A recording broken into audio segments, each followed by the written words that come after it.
So hey guys, how are you all? Welcome to. So we are back with a brand new movie on What If Naruto Was Reborn with Katara FemNaruto X on movie, but before we start, be sure to subscribe to our channel and like this video. Now let's begin the story. So, this is the Southern Water Tribe, huh? Naruto cocked her head to his side, blinking those gray eyes that still didn't sit quite right in her face. Stood beside the blonde, Sasuke watched her watch the stretch of barren snow that was their current destination. 9 years of traveling the world together, gaining an understanding of this strange new place they'd been born into, it had certainly been an experience with Naruto at his side. The blonde never failed to make things interesting. They'd seen the injustice happening all around them, the war. Why was it that at this world or their old one, there was always some fighting going on? And sworn to train, to get strong enough to fight and make a difference. Even if they could actually join the Earth Kingdom army, as if they'd let a firebender in their ranks, the reborn duo had been determined. They'd managed to duck through the Fire Nation once already, dyeing Naruto's hair black with a potent mixture of ingredients such as charcoal. The Earth Kingdom hadn't been that big of a problem. Naruto had walked around with her hair golden blonde once again, and while she'd gotten a fair few stares, no one here seemed to have any variation when it came to hair color. It was all browns or blacks, and Sasuke's eyes were such a dark shade of gold, most seemed to mistake them for the ebony he'd had in his previous life. Having visited the Fire Nation, made their way through the Earth Kingdom, and popped in on one of the air temples, Naruto had insisted on burying all the dead they'd found. Understandably, they only had one place left to go and visit. The Water Tribes. As such, here they now stood, having left one of the very few trading boats the Earth Kingdom ever bothered to send out to the south, a pack slung over each of their shoulders. Two middle-aged women stared quite blatantly at them, switching between Naruto's obnoxiously colored hair to Sasuke's painfully Fire Nation coloring. Their blue eyes were round with worry and fear, and Sasuke could hear Naruto suck in a determined breath before she began making her way over. Now in a land that had much less chance of running into a Fire Nation brigader hell, even as soldier Naruto had reverted back to her favorite orange, even if she'd been sensible enough to pair some white with it, given their current location of choice. Sasuke himself had stuck to simple black and white, not a commonly used combination, especially without any colors to determine his heritage. Regarding his appearance, he was basically thumbing his nose up at the Fire Nation. Rightfully so, considering their tyranny status right now. Hi there. My name's Naruto and this is Sasuke. We're looking for the Southern Water Tribe. Is it around here? Naruto beamed, a grin across her face and tanned, whiskered cheeks lifting with the force of her smile. Sasuke didn't even try to offer one of his own, already well aware that it'd look less than sincere. He couldn't smile on command like Naruto did. Glower, yes. Smile, no. Hesitantly, the two women shared a look before one nodded, the other quietly asking what the two of them were even doing here. Beaming, Naruto rocked back on her heels, before seemingly to notice that he wasn't stood quite beside her, and instead, just a little behind. With a huff, she latched onto his arm, pulling him closer to the duo, and ignoring the way the women flinched back. We're traveling, we've been all over the place, and I've heard so many good things about Water Tribe sea prunes, and I really want to try them for myself, and the Southern Tribe was closer than the North one. When the two women didn't seem to be any more convinced, Naruto frowned a bit more, rubbing at the back of her neck and scowling when she encountered the resistance of her thick orange parka. Ignore Sasuke, he's just grumpy because you don't grow tomatoes up here. Naruto. Sasuke hissed under his breath, clocking the girl around the head and scowling as she giggled at the reprimand. The two women shared one more glance before the one on the right finally gave a low nod. Okay, we'll show you the way. Even as she spoke though, glances were taken of their eyes once again, and Sasuke made sure to keep his head angled in such a way the light wouldn't catch his eyes, leaving his eyes looking as if they were nothing more that coal. It had been 2 weeks since Hakiri and Nenin had brought back two strangers to the camp. Hana watched them move with wary eyes, had made certain to always watch them whenever she could. The two travelers were young, perhaps only 2 or 3 years older than her grandson. But they moved with a grace that Hana hadn't seen for years. She could pick out a pair of benders when she saw them, regardless of how many years it had been since she last saw one. She was, admittedly, quite terrified of the two. The boy was a firebender. There was no way he was anything other than a firebender. She'd caught him quickly pulling on a parka whenever he left the little igloo their tribe had offered them, but his limbs had never shaken from the cold. The very few times she'd passed by the two, when they'd shook hands upon meeting, he was always so very warm. There was nothing she could do though. Even if she were to announce what the boy was, that didn't mean they would be able to do anything about it. He was skilled, it was obvious in the way he moved, how he never stopped taking note of his surroundings. The only thing that didn't stop her from barring them completely from the village was how the two interacted. The boy was completely besotted with the girl. His eyes followed her everywhere she went, he straightened every time he had her attention, gave her the most subtle touches that were just embedded with genuine affection.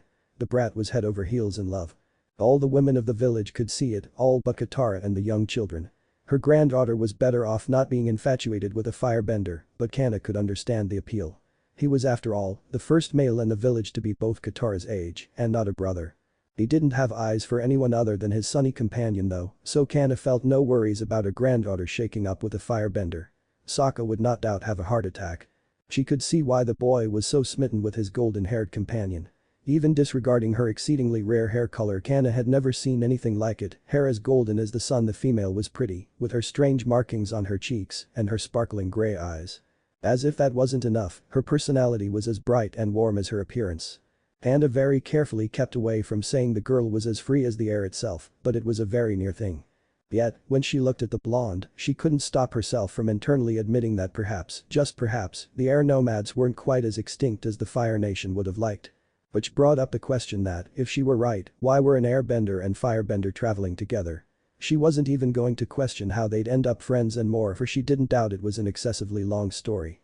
Yet, the only reason she could think of that two of them were traveling was in a search for the Avatar. To help train him. Wherever he may be. The boy couldn't be on the Fire Nation's side, otherwise he wouldn't be in the South Pole, not with an airbender. Not with such affection he tried to hide behind that tough guy mask. He even helped Sokka train. The boy carried a sword with him and clearly knew how to use it. Both that and all the other weapons Sokka had shown him. The firebender had only needed a day to puzzle out each weapon before he could use them, if not as well as a fully trained southern warrior, with a startling amount of efficiency. Good morning. Snapping to attention, Kana offered the golden-haired girl, Naruto, a nod of greeting, quite unable to help the small smile that stretched across her face. She did have a very pleasant personality, and Kana's eyes lingered on the orange of her parka. Who else would dare to wear orange other than an air nomad? For longer than what was probably appropriate. Did I dibble some soup down my parka? I know it wasn't the sea prunes, none of those escaped me, Naruto asked, twisting back and forth, pulling at the hem of the coat in question, as she tried to see the non-existent stain. No, I just thought orange was an interesting color choice, I'm afraid. The blonde froze up a little, before a cautious smile slowly crept across her face. You won't tell anyone, will you? Naruto offered her best sheepish smile with a question, looking left to right, as if expecting the Fire Nation to appear on the horizon for their current topic of choice. Well, that confirmed it then. Of course not, though, the company you keep. Sasuke cool, Naruto cut off instantly, gray eyes hardening just the slightest, and a firm line forming as her lips pressed together. He's my best friend, and I trust him with my life. Regardless of what his lineage may be. And that settled that. Perhaps Kana didn't trust the firebender.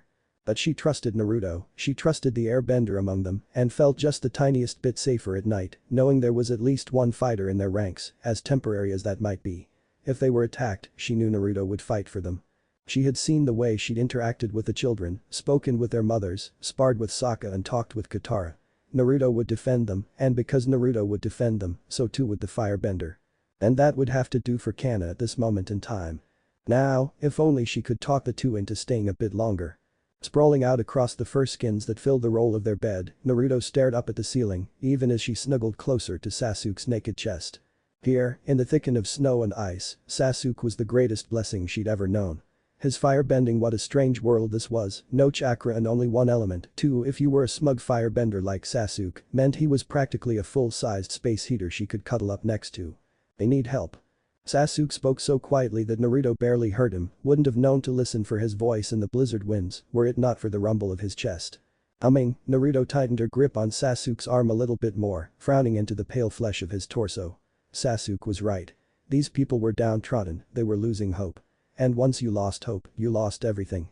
She couldn't sit back and watch them lose the will to fight for what was right, to stop fighting for themselves.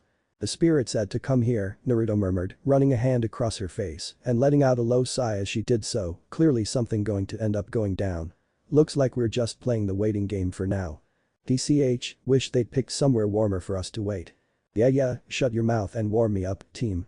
With pleasure, dope. Katara of the Southern Water Tribe was in love. Okay, so it wasn't quite love, more of a little girlhood crush really, but who could blame her? The stranger that Hakiri and Nenin had brought back to the village was oh so pretty. So was his companion though, and Katara just knew the duo were in some form of relationship. The girl didn't wear an engagement necklace or pendant, but then again, neither of the two were members of the Water Tribe. They obviously went by different customs, Naruto had even said so herself when Hakiri asked the golden-haired girl about it. Katara had never seen someone with that kind of coloring, had never even heard of someone with blonde hair before. That alone made her incredibly pretty to look at, but her face was nicely shaped too. She was older than Katara, didn't have the puppy fat from childhood that Katara did. She was a woman, and it was evident in the way she looked, the way she moved. The way Sasuke couldn't keep his eyes off her. Hell, even Sokka had noticed that the dark-haired, dark-eyed boy was completely head over heels for the blonde. It was the reason her brother hadn't made any remarks to the woman. That, and she could apparently hand her brother his ass in hand-to-hand combat. Spirits, did she wish she'd been there to see that. But, back to the point.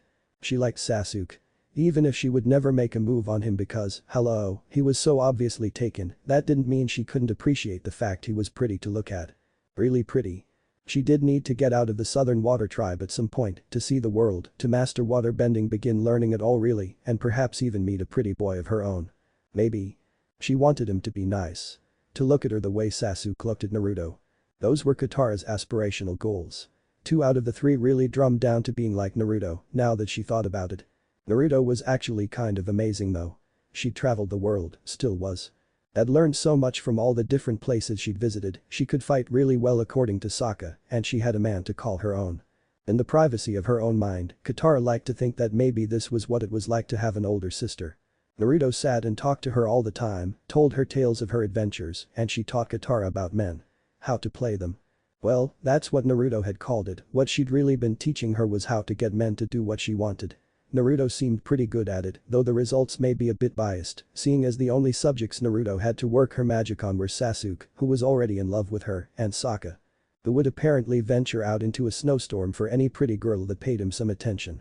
Not that Naruto had tricked Sokka into going out into a snowstorm. Only made him carry the heavy fishing equipment. Katara hadn't really gotten a chance to try out these new skills though, given that her only test subjects were her brother or Sasuke. One of which was, her brother, and the other one liked to pretend to be in an eternal dark mood. Still, when needled correctly, Sasuke would end up trailing after Naruto to come fishing with him, and while he didn't do any actually fishing, he wasn't afraid of any heavy lifting like Sokka was. He even helped cook, starting a fire so much quicker than Katara could with the flint rocks she was more than happy to hand over. When asked, Naruto had explained that Sasuke was usually the one to handle firewood and general fire duty when they camped, while she would be the one to cook. They took it in turns hunting and foraging, an idea Katara found incredibly novel. She could actually picture Naruto hunting an animal down. Yeah, she totally wanted to be just like Naruto when she grew up. Even if Naruto was only 3 years her elder, she wanted to be as cool as the golden-haired woman in the future. Right now though. Good morning, Naruto, Sasuke. Morning, Katara. Came Naruto thunderous bellow, the girl casually throwing back the heavy fur entrance and allowing Katara entry to their little igloo. It was unfairly hot inside, given that they were approaching deep winter, and the waterbender found herself blushing furiously when she saw Sasuke was in the process of pulling on a shirt. So that was what men's bodies looked like. Blushing furiously and thankful the male had only been shirtless, her poor heart couldn't take anything else being on show, even if a part of her was both curious and vaguely disappointed. Katara shakily held out the pair of parkas that's been resting in her arms. One was a very dark navy, the other, a dull orange. She hadn't had access to a lot of dye, and it's really been trial and error. But when she'd asked Gran, the woman had insisted that they at least make a significant effort to see one of the parkas turn out orange.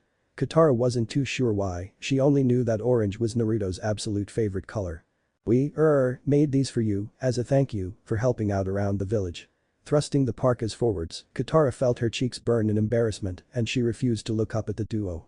The Southern Water Tribe didn't have much, didn't get any guests before Naruto and Sasuke, the parkas weren't much. The two had probably gotten better gifts before. Still though, Naruto took them almost reverently, handing the navy one over to Sasuke and holding her own out before her. These are for us. Naruto asked softly, deep gray eyes almost reflecting blue in the ice of the igloo. I know it's not much, but… Katara, Sasuke spoke her name for the first time and the young waterbender's head snapped up to look at him in shock. His voice was dipped in a thick emotion as he offered her a precise, well-practiced bow. Thank you. Yes, thank you Katara. Naruto gave her the same bow, eyes looking wet and a smile on her face. Uncomfortable, Katara shifted from foot to foot awkwardly, chewing on her bottom lip and furiously trying to wish away the burning sensation on her cheeks. Me and Sokka are going fishing later, if you want to come. Ah, not this time I'm afraid. Your grandmother asked us to go and hunt down some tiger seals for her, and we'd hate to disappoint. Well, that was actually a bit of a relief. It was several shades of nerve-wracking to have both the visitors' undivided attention at once. Okay. I'll see you two later then. Pulling the white fur lining of the new orange parka a little closer around her head, Naruto squinted into the blizzard, focusing on the small Uchiha fan Katara had oh so painstakingly stitched into the back of Sasuke's coat. She'd asked long before today what the little symbols were, why they were always present in one way or another on Naruto and Sasuke's clothes. She'd seemed pretty damn wistful when Naruto had explained it was their family symbols. The fact she'd even gone to the effort of attempting to dye their clan symbols with the correct colors, well, Naruto was damn impressed. Even if they weren't the correct shades of red and white. But they'd been given parkas, genuine water tribe parkas, was almost like being unofficially accepted into the tribe. They'd been all over the world, but few places had been as welcoming as the water tribe. Only Pathik, back at the Eastern Air Temple, beat the Southerners when it came to acceptance. The aged guru hadn't even given them so much as a skeptical glance. His deep understanding of the spirit world and the spiritual self had been a great help for Naruto and Sasuke, both of who had stumbled into the parallel plane more than once in their lives. It was something that came unnaturally easy to the two of them, being souls that were so often reincarnated. Are you waiting for the tiger seals to come to you, dope? Squawking at that accusation, Naruto darted forwards, a quick bit of light air bending, letting her brown boots run over the snow instead of through it. I think we're far enough away from the village now, right? Naruto asked, cocking her head to his side and watching the muscle in Sasuke's clenched jaw twitch. HN. With a grin at that confirmation, Naruto twisted her hands about, a bubble of carefully controlled air whirling into existence, and began diverting all the blizzard winds around and away from them. Airbending came as easily as breathing, if not more so, nowadays. It had been rough, those first 8 years without Sasuke. Without Kurama. Even when Naruto had nothing, she'd had Kurama. And now, she was in a new world, a world where Kurama wasn't and chakra didn't exist. Instead, there was bending. It was so restrictive, only allowing her to use one element. No matter how much she'd been fond of her wind jutsus, having a bit of variety never hurt anything. Yet, she loved airbending, had never felt freer than when she was performing it. And this world, it was war, had been at war for such a long time that Naruto found it difficult to comprehend. A war that had lasted near a century.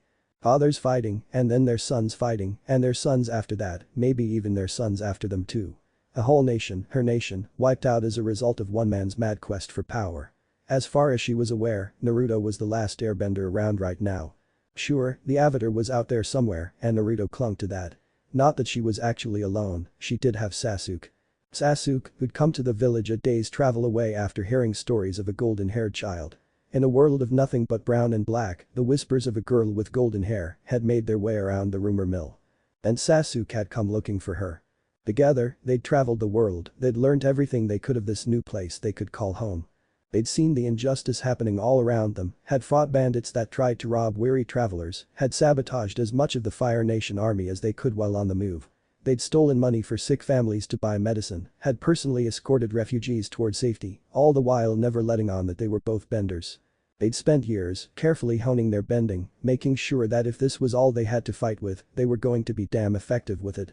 Unable to trust anyone from the Fire Nation, and with no air nomads left, the two of them had been forced to rely on their own knowledge of Taijutsu in order to create their own bending style. They were, even now a decade of training later, still jerks and flaws.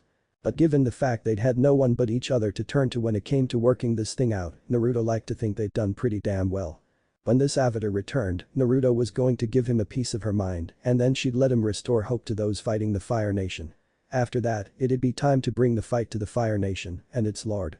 There was another cycle of hatred to be broken here, and this time, she had Sasuke on side. There would be no battle to the death like there had been in their old world, there wouldn't be another situation for them to be thrown into the body of an infant. Because they both agreed on what had to be done now. They'd been camped out near the edge of the ocean for near 3 days, huddled beneath the tarp of the tent Sasuke had brought on the back of the little wooden sled and the lucky placement of an overhanging broken cliff face. Sat between Sasuke's legs with a blanket wrapped around her front and Sasuke's toasty torso pressing to her back, Naruto buried her fingers further into the warm flesh of her armpits, scowling in annoyance. They'd managed to successfully hunt down 3 tiger seals, killed quickly and as painlessly as they could manage. Given the fact Naruto could still move incredibly fast thanks to her airbending abilities, painless was something she could still manage. She wasn't particularly happy to be killing animals, she'd never really enjoyed hunting back when she'd been a ninja. Killing just wasn't something she was hardwired to do. In this life, she was an airbender, and airbenders were supposed to be air nomads before they'd all be wiped out.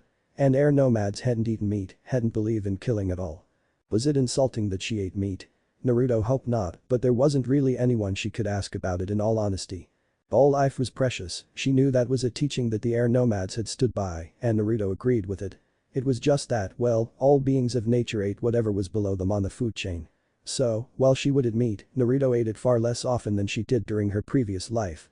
"I can smell your brain burning," Sasuke grumbled, chin plopping down on the crown of her skull, and Naruto scoffed, folding her arms and scowling out across the calm salt water. The blizzard had long since calmed down, leaving them to look out across the ocean as the sun came dangerously close to dipping beneath its surface. The sun rarely set here, which wasn't too big of a surprise. They were in the South Pole after all. Sasuke clearly appreciated the sunbeams, even if they didn't seem to carry any heat. He was still drawing in steady breaths behind her, ribs expanding and contracting beneath her back. Just thinking. Things are gonna pick up soon. I can feel it. Sasuke hummed in agreement, staring out across the ocean as his grip around her waist tightened a bit. It did take them little more than half a day to get back. They'd been taking their time in an effort to blow off some metaphorical and some not so metaphorical steam. Going so long without any bending was impossible, and they'd gotten to the point where using small things, like starting the fire with a click of fingers masterfully hidden behind flint rocks, or quickly drying off clothes that had been damp with a quick blast of air, just weren't cutting it for the two of them anymore. It was pure luck that they'd decided to head back an hour later, given the fact they'd been looking in the completely wrong direction to notice the massive pillar of light that announced the Avatar's return to the world. Crouching down low with the late summer's leaves shrouding his form, Uchiha Sasuke, former ninja and brand new firebender, carefully shuffled about on his haunches as he peered out of his foliage cover. It had been 8 years since he'd woken up here, in this strange new world in a new body, the body of an infant. Silent and watchful, he'd paid attention to everything as he'd grown, collected as much information as he could during the process. First, he'd either been born into or nearby the Fire Nation colony of Sazera that had taken up residency within the Earth Kingdom, swallowing the previous town of Nishal whole. Second, he'd been born a near-carbon copy of his old self. The only difference was the eyes. There was no Sharingan, hell, there wasn't even any chakra here. Instead there was Kai and this strange bending that boiled down to only being able to use one element. Though well, there was one person in this world that could use all four, that was, unfortunately, not Sasuke himself.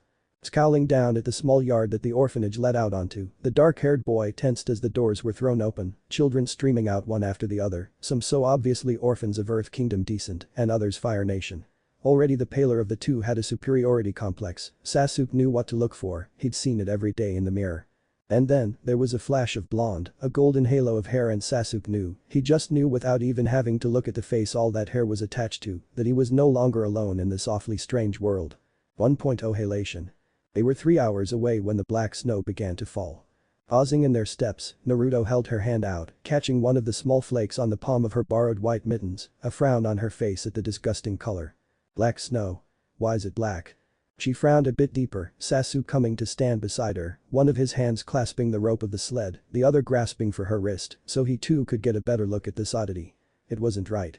Snow was supposed to be pure white. The only reason it had fallen a color such as this was if it was polluted while it was still in formation, if something got into the air before the snow began to fall. Soot, Sasuke hissed, dark golden eyes narrowing and flashing in the sunlight. Naruto's head snapped up, eyes wide and lips parting slightly as her mind raced. Soot did not belong in the South Pole. Soot got into the air through burning wood and coal. And the only place, the only people they knew that would bring soot with them this far south was Fire Nation, Sasuke hissed, looking back at the sled on which their tiger seals were piled up on, before his sharp gaze swung around to gaze in the direction of the little village in which they'd spent the past 3 months. Now that they were looking for it between the expanse of snowy hills, it wasn't difficult to pick out the iron monstrosity that had to be a Fire Nation ship, even though it had been many a year since the duo had actually seen one of them so threateningly close. Time to go, Naruto hissed, Sasuke dropping his rope to the sled without so much of a second thought. Flexing the muscles of her arm for a second, Naruto took off running, Sasuke right beside her. Her hands twisted, arms whirling through the air to bend the wind back and behind them, increasing the speed and cutting the 3-hour journey down to 3 minutes. It still wasn't quite enough though, no matter how much harder Naruto tried pushing both her body and her bending abilities, the two of them were still helpless to watch the ship pull out, having clearly retrieved what they had been searching for. Grunting, Naruto skidded to a stop after they'd entered through the southern entrance, wincing when she forgot to slow down Sasuke's pace alongside hers and thus sent him stumbling into the snow pile that had once been Sokka's watchtower. Bright gray eyes scanned the scared, terrified faces before them, all gathered around in a half circle, and Naruto's frown deepened when she realized that no one was missing. Surely the Fire Nation ship hadn't trekked all this way south to just terrify a small village full of elderly, women and children. Oh, how did you? Ignoring Katara's stuttering, Naruto twisted around to face Kana, the elderly woman who seemed to be in charge in this place. Considering she was the one everyone went to with their problems, it wouldn't surprise Naruto in the slightest if she was in fact the chief and they just hadn't been told about it. What happened? Naruto felt Sasuke slink up to stand beside her, though he was thankfully smart enough to not start melting the snow off his parka, especially given the way in which the little village had just been invaded. The elderly woman was watching her, blue eyes dark as she looked back towards the retreating Fire Nation ship and then once again gave Naruto's clothes a glance far more through than she had that first day they'd met. "It'd be best if you came inside," the elderly woman spoke gravely, and Naruto felt her face set into the stern expression she'd worn whenever she was due to go into battle. So it was bad then. Looks like their time at the South Pole was over after all. We have to go after that ship, Sokka. Aang saved our tribe, now we have to save him. Storming over to her brother, Katara felt her curled fingers, her fists, shake with the adrenaline that was no doubt coursing through her blood. She'd found a boy in the ice. An airbending boy in the ice who was actually the avatar that had gone missing all those years ago. He'd been in the ice so long and he had no idea what the Fire Nation were going to do to him. She'd heard horror stories of what they did to the waterbenders, and if that was what they did to her people, it was going to be so much worse for Aang. He was an airbender, the avatar. He was the #1 enemy of the Fire Nation. They wouldn't just kill him, because killing him meant the next avatar would be born into the water tribes. No, they keep him alive. But just barely. And who knew what they'd do to him to make sure he wouldn't escape? Aang had saved their village. And now, they needed to save him. Katara, why can't you realize that he's on our side? If we don't help him, no one will. I know you don't like Aang, but we owe him and. Katara. Are you gonna talk all day, or are you coming with me? Startling as Sokka gestured to the canoe, Katara felt a proud smile slowly starting to stretch across her face before a sudden deep voice filled her whole body with dread. You think you'll get anywhere on that? Spinning around at the voice, Katara froze at the sight. Aang's bison, Appa, was stood before them now, and nestled upon the great flying beast's head was Naruto. Sasuke stood upon the saddle not far behind her. Their parkas were nowhere in sight now, and neither were they wearing the winter clothes they'd first appeared at the tribe in. Now, Naruto stood in a pair of dull yellow pants, a matching yellow top and an uneven orange shawl, short at the front but reaching down to her ribs at the back. She looked like Aang. Like an airbender. The memory of Naruto bursting into the village, running far faster than any human she'd ever seen, overlapped with Aang chasing after the penguins just hours ago. Naruto was an airbender. And Gran had known. It was why she'd insisted that Naruto's parka be orange, even if she couldn't get the correct shade. It all made sense. Had Naruto known Aang was somewhere around here and come to find him? Was that the reason the two of them had turned up? What are you two doing? Sokka hissed beside her, and Katara forced herself to pay more attention. Now that she thought about it, there was a great deal of stuff tied down to the saddle, and Sasuke had pulled out his sword and proceeded to start sharpening it with a whetstone, small sparks flickering off the edge of the silver blade. He too was dressed differently, in dark blue pants that were tucked into dark brown boots that were tightly laced around his shins. A plain gray shirt covered his upper body, the sleeves tight to his arms, but high collar hung wide around his neck. The most interesting thing though, was the black armor that wrapped around his torso, clearly meant to deflect any blows that got past his guard. Not that she could picture many capable of that. What are you two doing?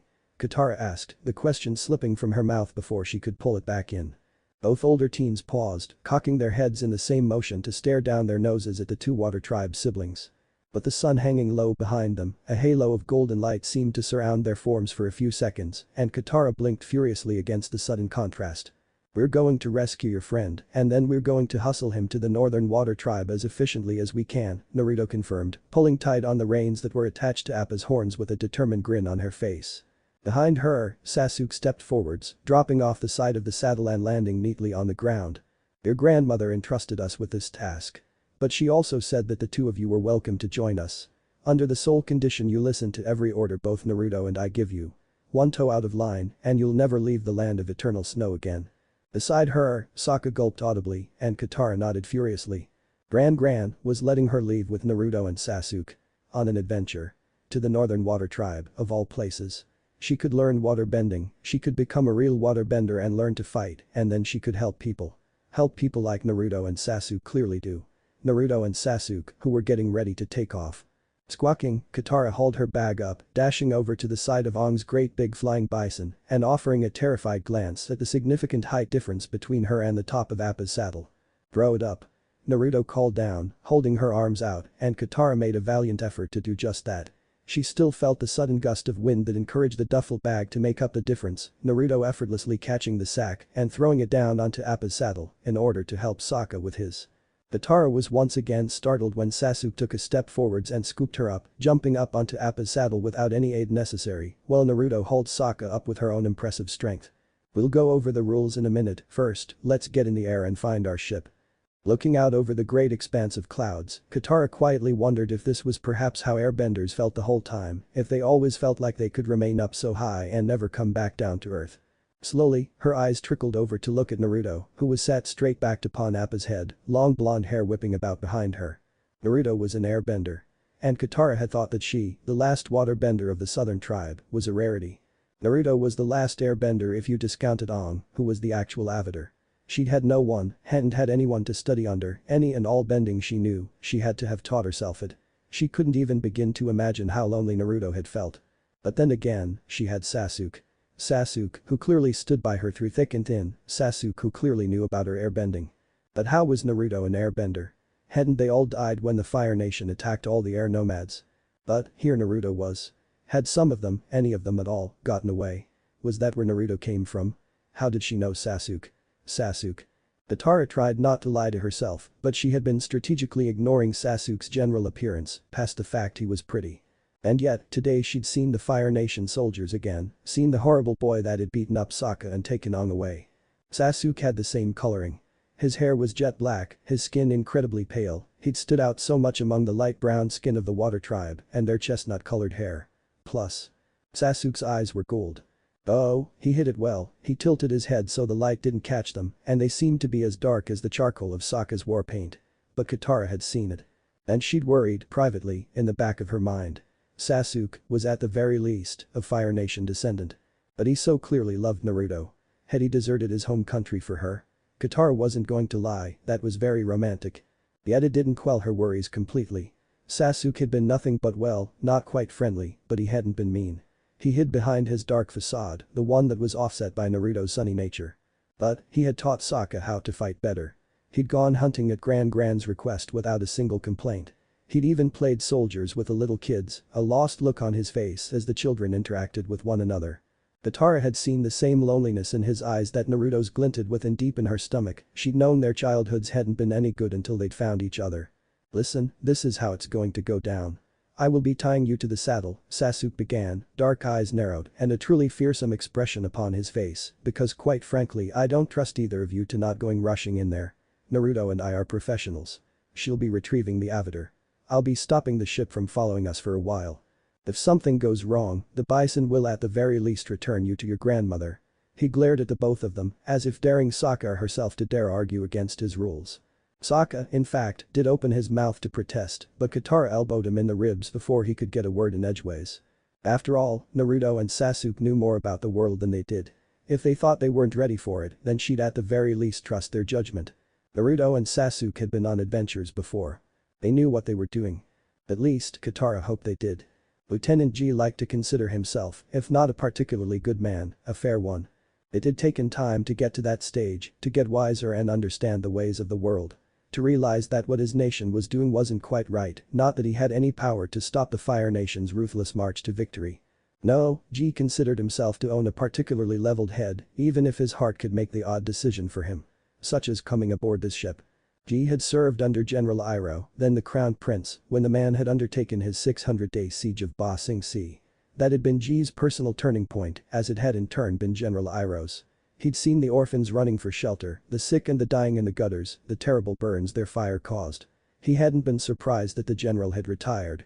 Saddened, yes. Surprised, no.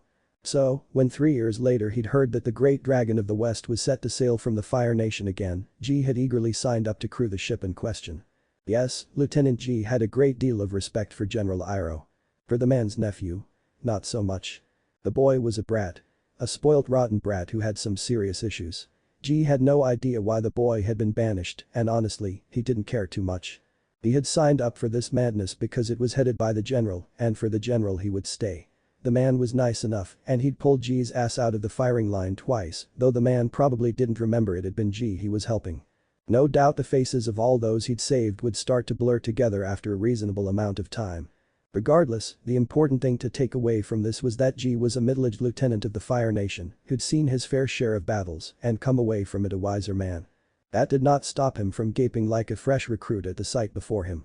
He'd been on deck, talking to Ashoka more like listening to the younger soldier complain about the absolutely freezing temperature this far south, when out of nowhere the loudest, shrillest war cry he'd ever heard had come roaring down at them. From somewhere above them. G's head had snapped up at the same time his battle-honed instincts were telling him to get the hell out of the way, and he'd rolled to his side just in time to avoid the vicious attack that had gorged right through the steel decking of the ship and into the hold below. It cut through something, perhaps some rope holding up some supplies, because there was an almighty crash below them, followed by the sound of two very muffled feet landing ever so lightly on the deck. Right now, G was coming out of his evasive role, taking a moment to glance at the very wide-eyed, but certainly unharmed Ashoka, before he allowed his eyes to dart towards the threat. That's where things went wrong. The fact that he actually took the time to observe their attack and her appearance was his first mistake, but given the way that the woman before him looked, perhaps that was understandable. G liked to think it was so. It wasn't so much that their attacker was a woman because the Fire Nation was all about gender equality, not like those backwards water savages, but more what she was wearing. What she'd attacked with. Because she was wearing orange and yellow with tall tan boots and there was no fiery remains, nor water dribbling about from her attack. Hell, not even a few pebbles, even though G knew no earthbending moves with an attack like that. But it just wasn't registering in his head. After all, what were the chances that he'd go his entire life without meeting an airbender, only for two to pop up within hours of each other? The female leveled a staff at them, though the craftsmanship of this one was rougher, shaped differently than the one they'd taken off the young avatar. A cool Arctic breeze grumbled through the air, lifting the woman's golden bangs and scattering them around her face for a few moments, and G foolishly allowed his eyes to track the movement. Mistake number 2. For in that second, reinforcements from below deck came storming up in the same moment that the woman moved. From his studies on the war and the Four Nations, G had been under the evidentially false impression that airbending was all about finding the path with the least amount of resistance and that it was a purely defensive method of fighting. Well, it certainly wasn't from where he was standing, running, ducking, right now.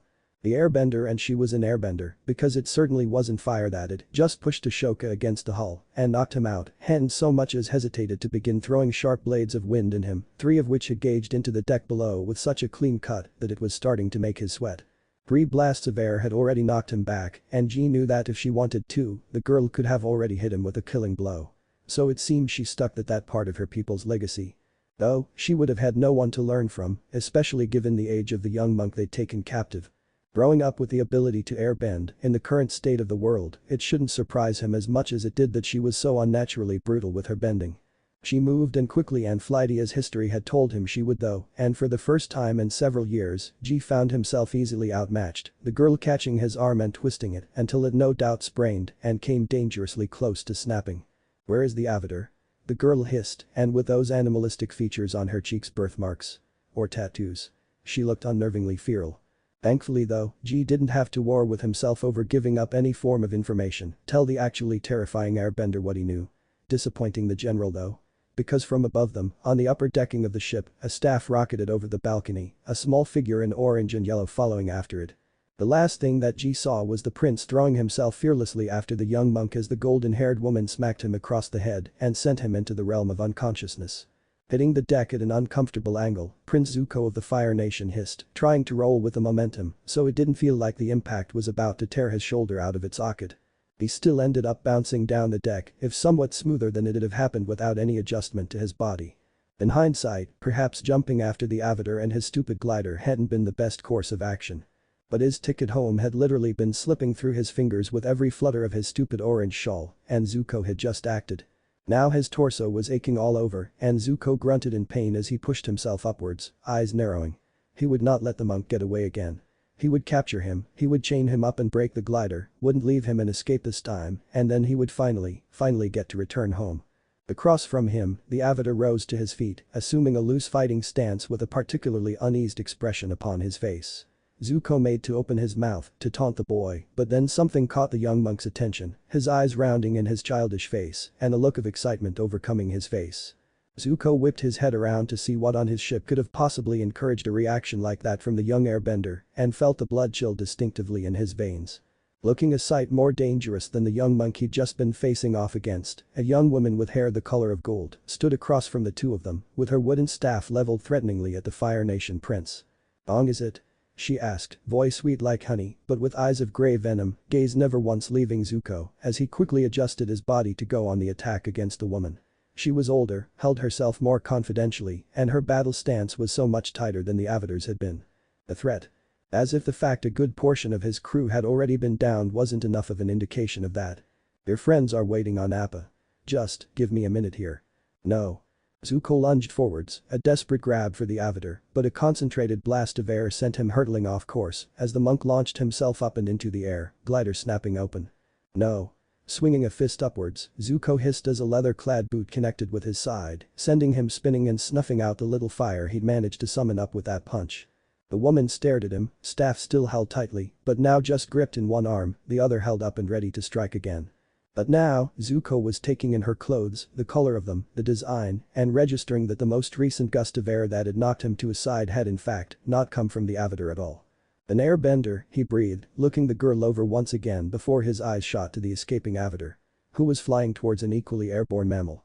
"I don't know why you're after the Avatar." Zuko only just managed to duck out of the way and had to force himself not to start flat out staring when the swipe of air he just avoided sliced clean through the metal deck. "But apparently he's essential to the war ending. And I really want to see this war end." Wordlessly snarling, Zuko threw himself forwards, two quick shots of fire darting out from between his knuckles and soared towards the girl. In a similar maneuver to the Avatar earlier that day, she spun her staff, displacing the fire and snuffing the blasts out, the wood twirling tauntingly in the sunlight.